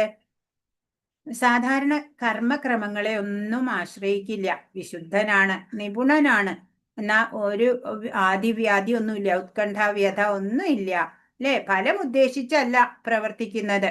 അങ്ങനെയുള്ള ഭക്തൻ എനിക്ക് ഏറ്റവും പ്രിയപ്പെട്ടവൻ. ഭക്തിയുത സേവനത്തിന്റെ പ്രമാണങ്ങൾക്കെതിരായുള്ള ഏതൊരു പ്രവൃത്തിക്കും ഭക്തൻ ഒരുങ്ങില്ല. അപ്പൊ ഭക്തൻ എങ്ങനെയാ തീരുമാനം എടുക്കുക? ഒരു പ്രവൃത്തി നമുക്ക് ചെയ്യാനുണ്ടെങ്കിൽ അത് ഭഗവാന്റെ ഭഗവാന് പ്രസന്നത ഉണ്ടാവുമോ എന്നാ അത് ചെയ്യും. ഭഗവാന് പ്രസന്നത ഉണ്ടാക്കാത്തതാണോ അത് ഉപേക്ഷിക്കും, അല്ലേ? ഭഗവാന്റെ ഹിതത്തിനെതിരായിട്ടുള്ള ഒരു പ്രവൃത്തിക്കും ഭക്തൻ ഒരുങ്ങില്ല. ഒന്നിലും ആഗ്രഹമില്ലാത്തവനും ബാഹ്യമായും ശുദ്ധിയുള്ളവനും കൃത്യനിഷ്ഠയുള്ളവനും പക്ഷപാതമില്ലാത്തവനും മനക്ലേശമില്ലാത്തവനും എല്ലാ കർമ്മങ്ങളിലും കർത്തൃത്വഭാവം വെടിഞ്ഞവനുമായ ഭക്തൻ ഭഗവാന് പ്രിയപ്പെട്ടവൻ. ഇപ്പൊ ബാഹ്യ ആഭ്യന്തര ശുദ്ധി ഉണ്ടാവണം, ഒന്നിനോടും ആഗ്രഹമില്ല ഭഗവാനോടൊഴികെ. പിന്നെ കൃത്യനിഷ്ഠ വേണം, ആരോടും പാർഷ്യാലിറ്റി ഒന്നും ഉണ്ടാവില്ല, ഒരു ദുഃഖമൊന്നുമില്ല, എന്ത് വന്നോ അത് ഭഗവാന്റെ കൃപ എന്നുള്ള ഭാവമാണ്. എല്ലാ കർമ്മത്തിൽ കർത്തൃത്വ ഭാവമില്ല, ഞാനാണ് ചെയ്യുന്നത് എന്നുള്ള ഭാവമില്ല. ഭഗവാനാൽ നിയോഗിക്കപ്പെട്ടത് കൊണ്ട് ഞാൻ അത് ചെയ്യാൻ എനിക്ക് സാധിച്ചു ഭഗവാന്റെ കൃപ കൊണ്ട് എന്നുള്ള മാതിരി. അതുപോലെയാണ് ഒരു വിശുദ്ധ ഭക്തന് ഭൗതിക ലാഭനഷ്ടങ്ങളിലോ ഒന്നും ആഗ്രഹം ഉണ്ടാവില്ല, അല്ലേ?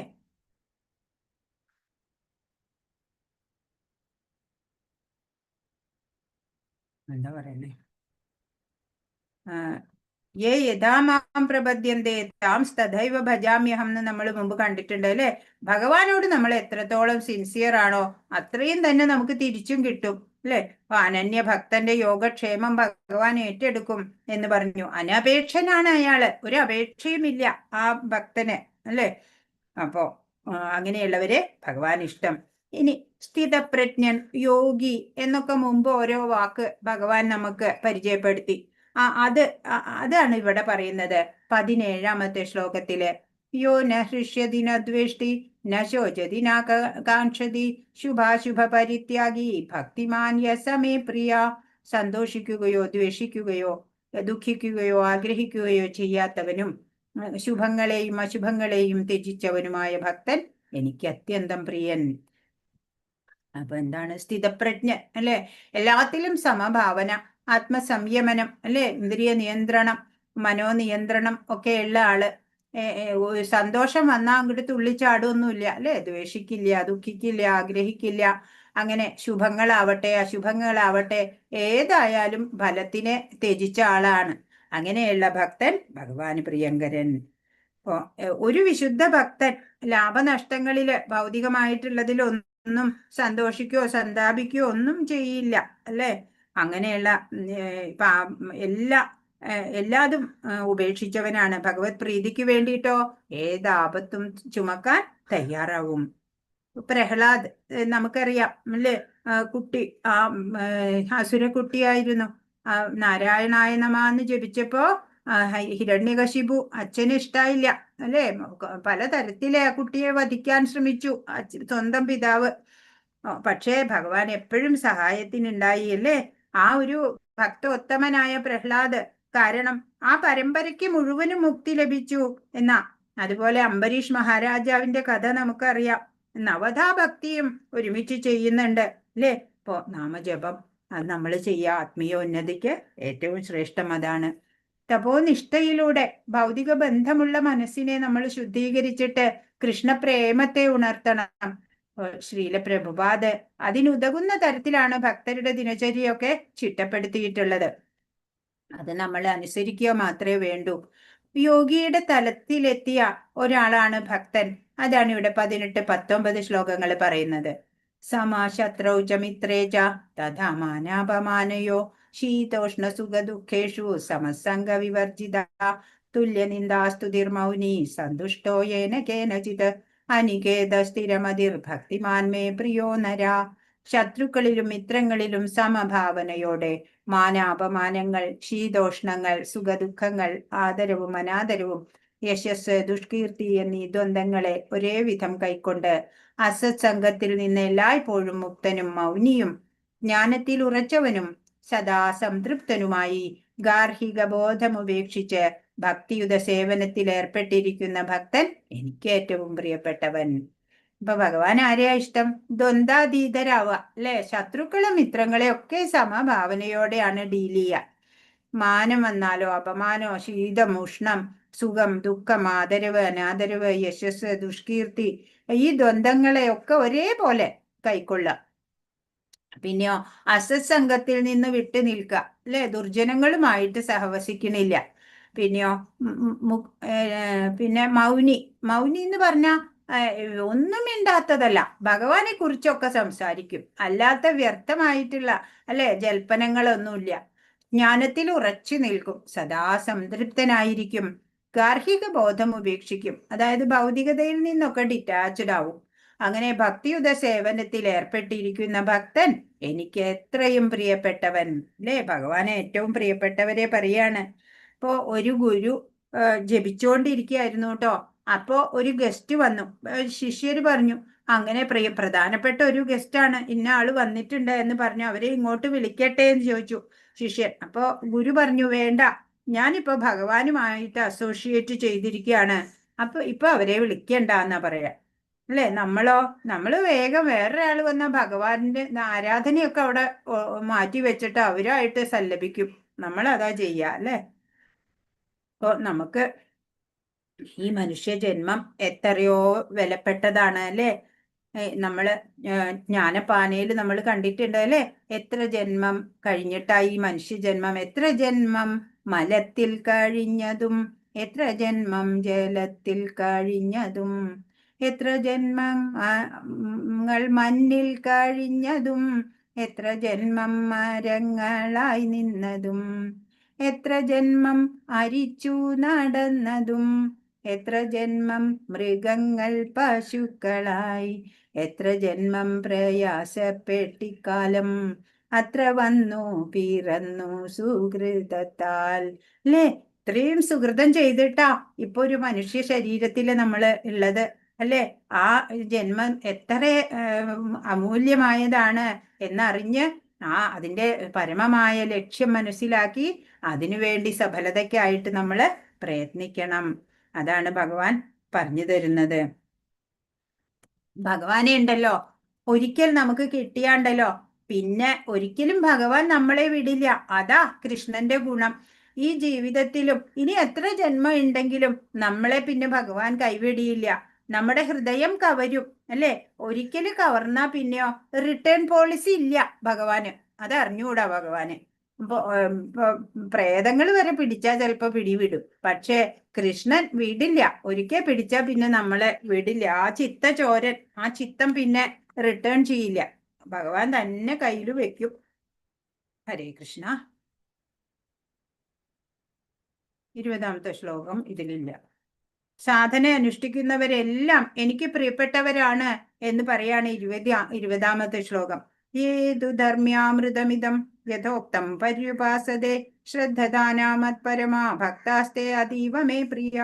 നാശരഹിതമായ ഈ ഭക്തിയുത സേവന മാർഗം പിന്തുടർന്ന് എന്നെ പരമലക്ഷ്യമാക്കിക്കൊണ്ട് വിശ്വാസത്തോടുകൂടി പൂർണ്ണമായും എന്നിൽ മുഴുകുന്നവർ എനിക്ക് ഏറ്റവും പ്രിയപ്പെട്ടവർ. ഭഗവാനെ ഏറ്റവും പ്രിയപ്പെട്ടവരെ പറ്റി വീണ്ടും വീണ്ടും പറയാണ് അല്ലെ? അപ്പോ പറയാണ് ഈ നാശമില്ല അല്ലെ? ഡിവോഷണൽ സർവീസ്, അതിന് നാശമില്ല. ഈ ജന്മത്തിൽ ചെയ്തതിന്റെ ക്യാരി ഫോർവേഡ് ചെയ്ത് അടുത്ത ജന്മത്തേക്ക് കൊണ്ടുപോകാൻ പറ്റും. അപ്പൊ ഭഗവാനെ പരമലക്ഷ്യമാക്കിയിട്ട് പൂർണ്ണ വിശ്വാസത്തോടു കൂടിയിട്ട് ഭഗവാനിൽ മുഴുകിയിരിക്കുന്നവരെ ഭഗവാന് ഏറ്റവും ഇഷ്ടമാണ് എന്ന്. അപ്പൊ ഭക്തന്റെ യോഗക്ഷേമമൊക്കെ ഭഗവാൻ പിന്നെ ഏറ്റെടുക്കും. ഇതാണ്. ഇപ്പൊ വൃന്ദാവനത്തില് നമ്മൾക്കറിയാം രാധേ രാധേ എന്നാ പറയാ അല്ലെ? പരമപുരുഷനെ പ്രാപിക്കുന്നതിനും ആത്മസാക്ഷാത്കാരത്തിനുള്ള ഒരേ ഒരു മാർഗമാണ് ഭക്തിയുത സേവനം. ധർമ്മത്തോടു കൂടിയ ഭഗവാന്റെ ഉപദേശം സ്വീകരിച്ച് ഭഗവാനെ പരമ ആശ്രയമായി കരുതി പൂർണ്ണ വിശ്വാസത്തോടെ കർമ്മങ്ങൾ അനുഷ്ഠിക്കുന്ന ഭക്തൻ ഭഗവാൻ അത്യന്തം പ്രിയപ്പെട്ടവൻ. അല്ലേ? ഇപ്പോ ഇവിടെ വൃന്ദാവനത്തിലൊക്കെ അവിടെ ചെന്ന രാധേ രാധേ എന്നാ പറയാ, അല്ലേ? വഴിന്ന് മാറി നിൽക്കണമെങ്കിലും രാധേ രാധേ എന്നാ പറയാ. അപ്പോ എന്താ അങ്ങനെ പറയാൻ കാരണം എന്നോ? കൃഷ്ണൻ വൃന്ദാവനത്തിൽ നിന്ന് പോയി, അല്ലെ? പോയപ്പോഴോ ഗോപികമാർക്കൊക്കെ വിരഹം താങ്ങാൻ കഴിഞ്ഞില്ല. അവര് കുറേ ദിവസം മോഹാലസ്യപ്പെട്ട് കിടന്നു ഭഗവാൻ ഇങ്ങനെ ഓർത്ത്. പിന്നീട് അവര് എല്ലാ ജോലികളും എപ്പോഴും ഭഗവാനിൽ മനസ്സൂന്നിക്കൊണ്ട് ഇങ്ങനെ അവരുടെ ഭഗവാനെ കുറിച്ച് ഗോവിന്ദ ദാമോദര മാധവേദി എന്നിങ്ങനെ ചൊല്ലിയിട്ട് തൈര് കടയുമ്പോഴും തൈര് വിൽക്കാൻ പോകുമ്പോഴും ഒക്കെ ഇങ്ങനെ ഭഗവാന്റെ കീർത്തനങ്ങൾ ആലപിച്ച് എപ്പോഴും ഭഗവത് സ്മരണയിൽ അവര് കഴിഞ്ഞു വന്നു. അപ്പോ ഈ കൃഷ്ണൻ എന്നുള്ള ശബ്ദം കേട്ടാൽ തന്നെ അവര് മോഹാത്സ്യപ്പെട്ട് വീഴും. പിന്നെ ദിവസങ്ങളോളം അങ്ങനെ കിടക്കും എന്നാ പറയണേ. അപ്പൊ നന്ദമഹാരാജാവും വൃഷഭാനും എല്ലാവരും കൂടി തീരുമാനിച്ചു, അവിടെ ദ്വാരപാലകന്മാരെയൊക്കെ വെച്ചു. അവിടേക്ക് പുതിയതായിട്ട് വരുന്നവര് ചോദിക്കും, കൃഷ്ണൻ പിന്നെ വന്നില്ലേ, കൃഷ്ണൻ എന്താ അങ്ങനെയൊക്കെ ചോദിക്കുമ്പോ കൃഷ്ണൻ എന്നുള്ള പേര് കേട്ടാ അപ്പോഴവര് മോഹാത്സ്യപ്പെട്ട് വീഴും. അപ്പൊ അവിടെ ദ്വാരപാലകന്മാരെ വെച്ച് അവരോട് ശട്ടം കെട്ടി. അവര് പറയും, ഇവിടേക്ക് കടക്കണമെങ്കിൽ കൃഷ്ണൻ എന്നുള്ള നാമം ഉച്ചരിക്കരുത് എന്ന് പറഞ്ഞിട്ടാണ് അവരെ ഇവിടെ കടത്തിവിടുള്ളൂ. അപ്പൊ അതിനുശേഷമാണ് രാധേ രാധേ എന്നാണ് പറയാ അവിടെ എല്ലാവരും. കൃഷ്ണൻ എന്റെ നാമം ഉച്ചരിക്കില്ല. ആ നാമം കേൾക്കുമ്പോഴേ തന്നെ അവര് ആ വിപ്രലംബ ഭാവത്തിലേക്ക് എത്തും ആ ഗോപികമാര്. അപ്പോ നമ്മൾ എന്താ ചെയ്യണ്ടേ? ആരോടും ശത്രുമിത്ര ഭേദമില്ലാതെ എല്ലാ ജനങ്ങളോടും ഒരേപോലെ, എല്ലാ ജീവികളോടും ഒരേപോലെ, അല്ലെ? ഭഗവാനെ കുറിച്ച് മാത്രം സംസാരിക്കുക. സംഭവിക്കുന്നതെല്ലാം ഭഗവത് പ്രസാദമായിട്ട് സ്വീകരിക്കുക. ഏത് പരിതസ്ഥിതിയിലും ഭഗവാൻ എന്നെ കൈവിടില്ല എന്നുള്ള ആ ഒരു ഉറപ്പുണ്ടാവുക, അല്ലെ? അങ്ങനെ നമ്മൾ ജീവിക്കുന്നത് അപ്പനെ പ്രതി, ദൂസരോ കെ പ്രതി, സമാജ് കെ പ്രതി, ഭഗവാൻ കെ പ്രതി, അല്ലെ? നമുക്ക് വേണ്ടിയും ജീവിക്കണം, മറ്റുള്ളവർക്ക് വേണ്ടിയും, അല്ലെങ്കിൽ ഈ സമൂഹത്തിന് വേണ്ടിയിട്ടും, അല്ലെ? ഭഗവാന് വേണ്ടിയിട്ടും എല്ലാം നമ്മള് നന്മകൾ മാത്രം ചെയ്ത് ജീവിക്കാൻ ശ്രമിക്കണം, അല്ലെ? അപ്പോഴാണ് നമുക്ക് ഭഗവത് പ്രാപ്തി പെട്ടെന്ന് തന്നെ കിട്ടുക.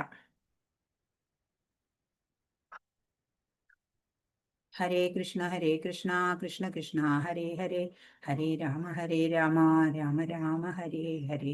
വാഞ്ചാകൽപതരുഭ്യശ്ച കൃപാ സിന്ധുഭ്യേവ ച പതിതാനാം പാവനേഭ്യോ വൈഷ്ണവേഭ്യോ നമോ നമഃ. അനന്തകോടി വൈഷ്ണവ വൃന്ദ കി ജയ്, ശ്രീല പ്രഭുപാദ് കി ജയ്, ഗുരു മഹാരാജ് കി ജയ്. ഹരേ കൃഷ്ണ. ഇന്ന് പറഞ്ഞതിൽ എന്തെങ്കിലും സംശയം ഉണ്ടെങ്കിൽ ചോദിക്കൂ. ഹരേ കൃഷ്ണ.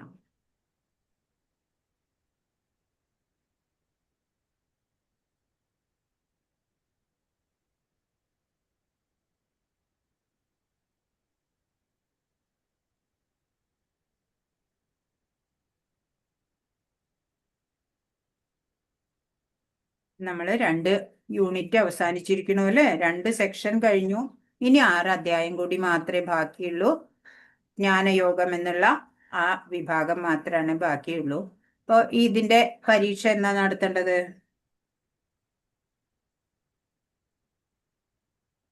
നാളെ.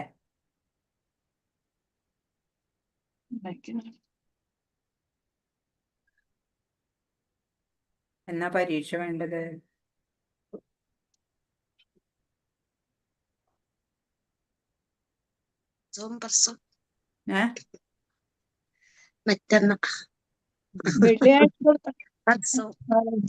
വെള്ളിയാഴ്ച മതിയോ?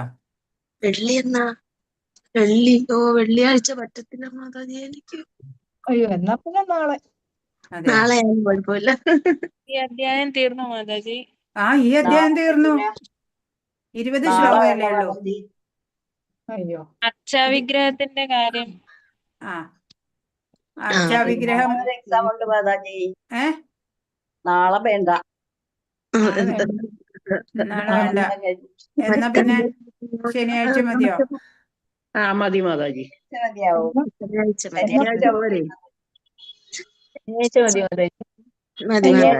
മതി. ഹരേ കൃഷ്ണ മാതാജി. ശനിയാഴ്ച എനിക്ക് അസൗകര്യമാവും. ഓരോരുത്തരുടെ വെള്ളിയാഴ്ച ആണെങ്കിൽ മാതാജി. അയ്യോ, കുഴപ്പമില്ല. അപ്പൊ എഴുതിയില്ലെങ്കിൽ എന്ത് പറ്റും? ശനിയാഴ്ച എഴുതാൻ പറ്റിയില്ലെങ്കിൽ പറ്റത്തില്ല. ശനിയില്ലേ മാതാജി? പരീക്ഷ ശനിയാഴ്ച. അപ്പൊ വേറെ അല്ലേ, വേറെ ബാച്ചിന്റെ കൂടെ എഴുതിക്കൂടെ, വേറെ ക്ലാസ്സിന്റെ കൂടെ? ധന്യമാതാജി. ഹരേ കൃഷ്ണ മാതാജി. മനുപുഷ്പ മാതാജി പറഞ്ഞത് പരമാവധി ഇപ്പൊ ഈ ക്ലാസ്സിൽ ആണെങ്കിൽ ഇതിൽ തന്നെ എഴുതാനാണ്. അപ്പൊ അത്രയും ബുദ്ധിമുട്ടുണ്ട്. സ്ഥിരമായി അറ്റൻഡ് ചെയ്യുന്നവരല്ലേ എല്ലാരും മാതാജി. അതുകൊണ്ട് കുഴപ്പമില്ല നമ്മൾ ആരെങ്കിലും. പക്ഷെ എന്താ അത് ഇപ്പൊ 3 മണിയുടെ ഫസ്റ്റ് യൂണിറ്റ് എഴുതാത്തവർ ഇപ്പൊ 3 മണിയുടെ ബാച്ചിൽ എഴുതിക്കാ വിചാരിച്ചു. കാരണം സെക്കൻഡ് മുതൽ നമ്മൾ ഇതിൽ തന്നെ എഴുതിക്കാം. അപ്പൊ ഇതുവരെ 3 മണിയുടെ ഇതിൽ എക്സാം ആയിട്ടില്ല മാതാജി. അതാണ് ബുദ്ധിമുട്ട്. അത് ഇതുവരെ ഒന്നാമത്തെ എക്സാം ആയില്ലെന്ന് തോന്നില്ലേ? ഇല്ല മാതാജി. ഇന്നലെയാ കഴിഞ്ഞല്ലോ. ഹരേ കൃഷ്ണ. ഹരേ മാതാജി, ഞാൻ ശനിയും ഞായറും ഔട്ട് ഓഫ് സ്റ്റേഷനാ. എനിക്ക് വ്യാഴവും വെള്ളിയും കംഫർട്ടായിരുന്നു. കുഴപ്പമില്ല മാതാജി. വെള്ളി തന്നെ നോക്കും മാതാജി. വെള്ളി വെക്കും മാതാജി. വെള്ളിയാഴ്ച എനിക്കൊക്കത്തില്ല, പിന്നെ എഴുതിക്കോളാം. നോക്കാം. വെള്ളിയാഴ്ച വെക്കാം മാതാജി. വസന്ത മാതാജി കുഴപ്പമില്ല, മാതാജിക്ക് വേണമെങ്കിൽ പിന്നെ എഴുതാം. കുഴപ്പമില്ല മാതാജി, വെള്ളിയാഴ്ച വെക്കാം. കുഴപ്പമില്ല. അത് ഞാൻ ശ്രമിക്കാം. ഇന്ന് വിളക്കാണ്, ഇനി അതുകൊണ്ട് ഞാൻ പറഞ്ഞതാട്ടോ. ചിലപ്പോ ഇനി വിളക്ക് വൈകിട്ടാ, രാവിലെ അല്ലല്ലോ. ഭക്ഷണമൊക്കെ കൊടുക്കണമെങ്കിൽ ചിലപ്പോ ഞാൻ വേണ്ടാന്ന് പറഞ്ഞിട്ടുണ്ട്, കൊടുക്കണ്ടാന്ന്. എനിക്ക് ക്ലാസ് ഉണ്ടെന്ന് പറഞ്ഞിട്ടുണ്ട്. എങ്കിലും ഒന്നൂടെ പറയാം. അപ്പൊ ചോദ്യോത്തരങ്ങള് ഈ അധ്യായത്തിന്റെ ചോദ്യം വായിക്കൂ എഴുതിയവര്. ഒരെണ്ണേ എഴുതിയോളൂ മാതാജി. യോഗത്തിൽ പൂർണ്ണത കൈവരിക്കുന്നവർ ആരാണ്? അത് മാത്രമേ എഴുതിയോളൂ. ഭഗവാന്റെ ഒന്നാമത്തെ തൊട്ട് വായിച്ചോളൂ. ഒന്നാമത്തെയാ, യോഗത്തിൽ പൂർണ്ണത കൈവരിക്കുന്നവർ ആരാണ്? ഭഗവാന്റെ വ്യക്തിരൂപത്തിൽ തന്നെ മനസ്സുറപ്പിച്ച് അതീന്ദ്രിയമായ ദൃഢവിശ്വാസത്തോടെ എല്ലായ്പ്പോഴും ഭഗവാനെ ആരാധിക്കുന്നതിൽ മുഴുകിയിരിക്കുന്നവരാണ് ഏറ്റവും പരിപൂർണത ഉള്ളവരെന്ന് കരുതുന്നു. അതെ. ഹരേ കൃഷ്ണ. രണ്ടാമത്തെ അർച്ചവിഗ്രഹം കൊണ്ട് എന്താണ് ഉദ്ദേശിക്കുന്നത്? അർച്ചാവിഗ്രഹം ഭഗവാന്റെ ആധികാരികമായ അവതാരം തന്നെയാണ്. അതിലൂടെയാണ് ഭഗവാൻ നമ്മൾ അർപ്പിക്കുന്ന എന്തും സ്വീകരിക്കുന്നതും അനുഗ്രഹം ചൊരിയുന്നതും. പരമപുരുഷന്റെ അവതാരമാണ് ഈശ്വരൻ. അതിലൂടെ സേവനത്തെ സ്വീകരിക്കും. ഭഗവാൻ സർവശക്തനാണ്. അതുകൊണ്ട് ബദ്ധ ജീവാത്മാക്കൾക്ക് സൗകര്യപ്പെടുമാറ് അർച്ചാവിഗ്രഹം എന്ന തന്റെ അവതാരത്തിലൂടെ അദ്ദേഹത്തിന്റെ ഭക്തന്റെ സേവനങ്ങൾ സ്വീകരിക്കാൻ കഴിയും. അങ്ങനെ ഞാനത്ര 637 മാതാജി. പേജ് 600. ഞാൻ എഴുതിയത് ഇങ്ങനെയാ. അംഗീകൃതമായ പ്രാതിനിധ്യമുള്ള ഒരു വിഗ്രഹ രൂപം മാതാജി. 637 ഭാവാർത്ഥത്തിലുണ്ട്. 637 പേജില്. അർച്ചാവിഗ്രഹം എന്ന് പറയുന്നത് പരമപുരുഷന്റെ അവതാരം. ശ്ലോകത്തിലാണ് മാതാജി. അഞ്ചാമത്തെ ശ്ലോകത്തിന്റെ ഭാവാർത്ഥം 637 പേജില് ആദ്യത്തെ പാരഗ്രാഫിലുണ്ട്. അർച്ചാവിഗ്രഹം പരമപുരുഷന്റെ അവതാരമാണ് ഈശ്വരൻ. അതിലൂടെ സേവനം സ്വീകരിക്കും. ഭഗവാൻ സർവശക്തനാണ്. അതുകൊണ്ട് ബദ്ധ ജീവാത്മാക്കൾക്ക് സൗകര്യപ്പെടുമാറ് അർച്ചാവിഗ്രഹം എന്ന തന്റെ അവതാരത്തിലൂടെ അദ്ദേഹത്തിന് ഭക്തന്റെ സേവനങ്ങൾ സ്വീകരിക്കാൻ കഴിയും. കണ്ടില്ലേ? അഞ്ചാമത്തെ ശ്ലോകത്തിന്റെ ഭാവാർത്ഥം എടുത്തിട്ട് 637 പേജ് നോക്കാം. അതിന്റെ ഇപ്പുറത്തെ പേജ് വ്യത്യാസമുണ്ട് മാതാജി. പഴയ പുസ്തകത്തിൽ പുസ്തകമുണ്ട്. അത് ഞാൻ ശ്ലോകം ചോദിച്ചതേ. ശ്ലോകം 5 തന്നെ. അതിന്റെ രണ്ടാമത്തെ പാരഗ്രാഫ് കുഴപ്പമില്ല, നോക്കിയെടുത്തോളാം. കുഴപ്പമില്ല. ഞാൻ രാവിലെ സമയം കിട്ടിയില്ല, അതുകൊണ്ട്. അംഗീകൃതമായ പ്രാതിനിധ്യമുള്ള ഒരു വിഗ്രഹ രൂപം ഈശ്വരനുണ്ട്. അതെ അതെ. അതെ, ഈശ്വരനുണ്ട്. അതിനെ അർച്ചാവിഗ്രഹം എന്ന് പറയുന്നു. അർച്ചാവിഗ്രഹം എന്ന്. പിന്നെയോ ബാക്കി ഇത്ര എഴുതണം മാതാജി. അത് കൂടെ എഴുതണം. ഈ അർച്ചാവിഗ്രഹം പരമപുരുഷന്റെ അവതാരമാണ് ഈശ്വരൻ. അതിലൂടെ സേവനത്തെ സ്വീകരിക്കും. അത് ഇത്ര എഴുതണം. ഭഗവാൻ സർവശക്തനാണ്. അതുകൊണ്ട് ബദ്ധ ജീവാത്മാക്കൾക്ക് സൗകര്യപ്പെടുമാറ് അർച്ചാവിഗ്രഹം എന്ന തന്റെ അവതാരത്തിലൂടെ അദ്ദേഹത്തിന് ഭക്തന്റെ സേവനങ്ങൾ സ്വീകരിക്കാൻ കഴിയും. ഇത്രയും വേണ്ടേ മാതാജി? എഴുതിയാ നല്ലതാ.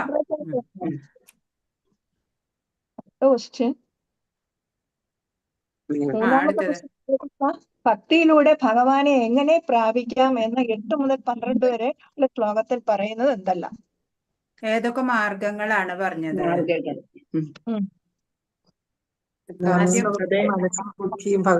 ബുദ്ധിയോഗം പറഞ്ഞു, പിന്നെ ഭക്തിയോഗം പറഞ്ഞു, കർമ്മയോഗം കർമ്മയോഗം ബുദ്ധിയോഗം, പിന്നെ സർവ ഭക്തിയോഗം, കർമ്മഫലങ്ങള് കർമ്മയോഗം, ത്യജിച്ച് ത്യജിക്കല്. കർമ്മഫല ത്യജിക്കുക, ത്യാഗം, അങ്ങനെ ജ്ഞാനാർജനം, ധ്യാനം ധ്യാനം. ഒക്കെ പറഞ്ഞു. ജ്ഞാനം ആർജിക്കുക, പറഞ്ഞു. ധ്യാനം, കർമ്മഫലങ്ങളെ ത്യജിക്കൽ, ഉം. എന്നാല് മനഃശാന്തി ലഭിക്കും. ഇത്രയും എഴുതണം. അങ്ങനെ പല പല മാർഗങ്ങള് ഭഗവാൻ പറഞ്ഞു തന്നു. നമുക്ക് സൂട്ടബിൾ ആയത് നമ്മൾ ഫോളോ ചെയ്യുക. ഒന്നുകൂടെ പറയുമോ മാതാജി? ബുദ്ധിയോഗം, ബുദ്ധിയോഗം ഭക്തിയോഗം, കർമ്മയോഗം, ബുദ്ധിയോഗം, ത്യജിക്കല്. കർമ്മയോഗം, ഭക്തിയോഗം, പിന്നെ ജ്ഞാനയോഗം. കർമ്മഫലങ്ങൾ, ജ്ഞാനയോഗം, കർമ്മഫലങ്ങളെ ത്യജിക്കൽ. ജ്ഞാനയോഗം, കർമ്മഫല ഫലത്യാഗം.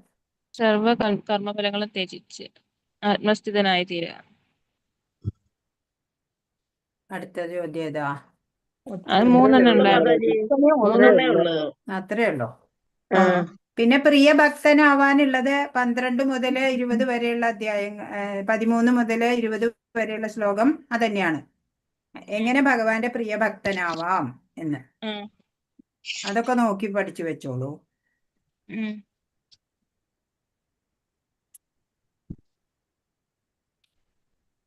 കൃഷ്ണ. ക്വസ്റ്റ്യൻ ഇപ്രാവശ്യം 10 20 മാർക്കിനാണോ മാതാജി? ചിലപ്പോ 15 ഉണ്ടാവും. ഒന്നും പഠിച്ചു വെച്ചത്. എല്ലാം ഓരോ സെന്റൻസ് ആണോ മാതാജി? ഒരു സെന്റൻസിൽ ഒതുങ്ങും. പഠിച്ചില്ല ഒന്നും പഠിച്ചില്ല ഇത്തവണ. ഇപ്രാവശ്യം ഒന്നും പഠിച്ചില്ല. അതിനല്ല നാളെ ഒരു ദിവസം സ്റ്റഡി ഹോളിഡേ. ഒന്നും പഠിച്ചില്ല ഇപ്രാവശ്യം. എല്ലാ ക്ലാസ്സിലും കൂടെ കേറി ഇങ്ങനെ അങ്ങ് പോയി. സമയം അങ്ങ് പോകുന്നേ, സമയങ്ങള് കിട്ടുന്നില്ല. സമയം അങ്ങ് പോയി. ഇപ്പഴാ കുട്ടികൾക്ക് എക്സാം ആന്ന് പറയുമ്പോ കുട്ടികൾക്ക് ഉണ്ടാകുന്ന ടെൻഷൻ ഇപ്പൊ മനസ്സിലാവുന്നുണ്ട്. അപ്പോഴാണ് ടെൻഷൻ. മക്കളെയൊക്കെ കുറ്റം പറഞ്ഞില്ലേ? പിന്നെ മക്കളെ അല്ല നമ്മളെ സമയം തികയുന്നില്ല മാതാജി. ഇപ്പൊ ഞങ്ങൾക്ക് സമയം തികയുന്നില്ല. ഞങ്ങൾക്ക് പല പല ക്ലാസ്സുകളില്ല. വയസ്സാം കാലത്താണ് ക്ലാസ്സിലെല്ലാം കേറുന്നത്. എന്റെ കാര്യം അറിയാനില്ല. നല്ലതല്ലേ എല്ലാത്തിലും കേറും. എത്ര കേട്ടാലും പിന്നെയും പിന്നെയും കേൾക്കണം. പിന്നെയും കേൾക്കണം. പിന്നെയും നമുക്ക് അറിഞ്ഞുകൂടാത്ത കണക്ക് പിന്നെയും കേൾക്കണമെന്ന് തോന്നുന്നു. സമയം നോക്കി നോക്കിയാണ് ഇരിക്കുന്നത് ഇപ്പൊ. ഏത് സമയത്താണ് അടുത്ത ക്ലാസ് ഹരേ കൃഷ്ണ. എല്ലാരും മനസ്സിലാക്കിയിട്ട് ഭഗവത്ഗീത മനസ്സിലാക്കി പോവുക. ഇനി L3 ഭഗവത്ഗീത അല്ല ഉണ്ടാവുക. ഇനി ഭക്തിശാസ്ത്രം എത്തുമ്പോഴേ ഭഗവത്ഗീത ഉണ്ടാവുള്ളൂ. അപ്പൊ ഇവിടെ തന്നെ ഈ ക്ലാസ്സിൽ തന്നെ നല്ല തറവായിട്ട് പോകും. ഹരേ കൃഷ്ണ മാതാജി. അതുപോലെ നമ്മൾ അഡ്മിൻസിന് വേണ്ടി പറഞ്ഞിരുന്നില്ലേ, അവര് ഓക്കെ ആണെങ്കിൽ നമുക്കൊരു ഗ്രൂപ്പ് പോലെയൊക്കെ അവർക്ക് കാര്യങ്ങൾ പറഞ്ഞു തരാം. പിന്നെ ശ്രുതി മാതാജി 3 മണിയുടെ ബാച്ചിലേക്ക് മാറി. പിന്നെ സിന്ധു മാതാജി ഇപ്പൊ എന്തോ ജോലി തിരക്ക് കാരണം മാതാജി യൂട്യൂബാണ് കാണുന്നത്. ഇപ്പൊ സുജാത മാതാജിയും, സുജാത സുരേഷ്, രഞ്ജു മാതാജി, പ്രീതി മാതാജിയാണ് പറഞ്ഞത്. ഇനി ആർക്കെങ്കിലും സമയം ഉണ്ടെങ്കിൽ പിന്നെ വിഷ്ണുപ്രിയ മാതാജിക്കൊക്കെ സമയക്കുറവാണോ? എനിക്ക് കുഞ്ഞുള്ളതുകൊണ്ട് 5 മാസം ആയുള്ളൂ. അപ്പൊ അതുകൊണ്ട്